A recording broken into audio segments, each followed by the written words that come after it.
Les serviteurs de Dieu avaient l'intention d'annoncer la parole en Asie. Éphèse, par exemple, avait besoin d'évangile et représentait pour le témoignage de Jésus des possibilités infinies.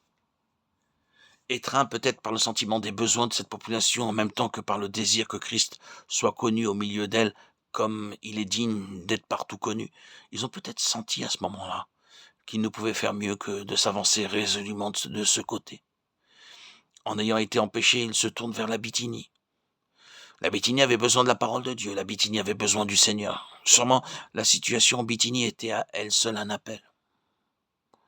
Non parce que des besoins se manifestent, on ne doit pas en conclure qu'ils représentent nécessairement un appel. Tout besoin n'est pas un appel. Un bon nombre de serviteurs de Dieu s'imaginent que parce que des besoins se font sentir quelque part, cela signifie que Dieu les appelle à y courir. La Bithynie aura ce qu'il lui faut quand l'heure de Dieu aura sonné pour cela. L'Asie aussi. Pour l'instant, Dieu a d'autres objectifs en vue.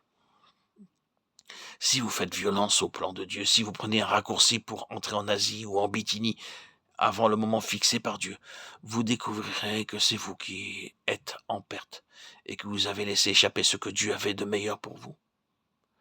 Et quant au champ de travail que vous êtes, vous, choisi, votre initiative ne lui a guère profité. Voulant gagner du temps, vous en avez perdu.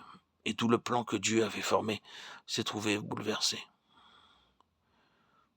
Si c'est à la plénitude de Christ que nous tendons, cette plénitude qui surpasse tout ce qu'on peut imaginer et ne peut se comparer à rien d'autre, il nous faut pour nous conduire quelque chose de plus que notre simple consécration au Seigneur. Il faut que notre jugement personnel, même consacré, soit sous le gouvernement absolu du Saint-Esprit.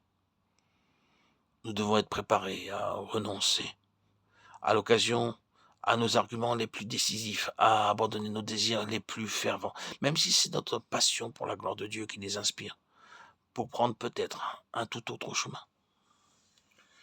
La porte qui nous ouvre la plénitude de Christ, c'est la suprématie de Christ, son gouvernement absolu dans notre vie.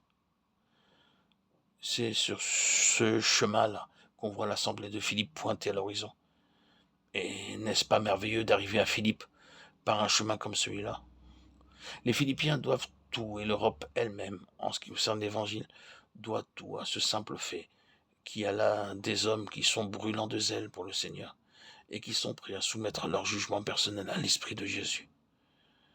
Désirez-vous reconnaître Christ dans ce qu'il tient en réserve de plus précieux pour vous?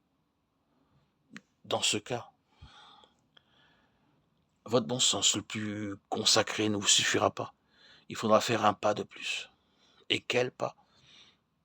Accepter la souveraineté absolue de Christ et son droit de dicter sa volonté en toutes choses, même si cette volonté doit heurter de front le jugement humain le plus sûr et le plus sanctifié.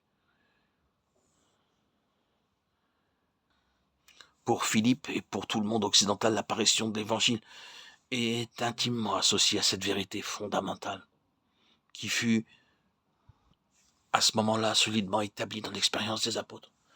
C'est que pour tout ce qui touche aux intérêts du Seigneur et aux meilleurs moyens de servir sa cause, Christ lui-même est au-dessus et au-delà même du jugement humain le plus consacré. Après tout, ce n'est là que le côté négatif. Oui, mais quand cette question est tranchée, le chemin est ouvert pour autre chose. Et je suis bien certain que le côté positif du plan de Dieu en ce qui nous concerne restera en suspens pour longtemps peut-être tant que cette question de principe ne sera pas réglée une fois pour toutes.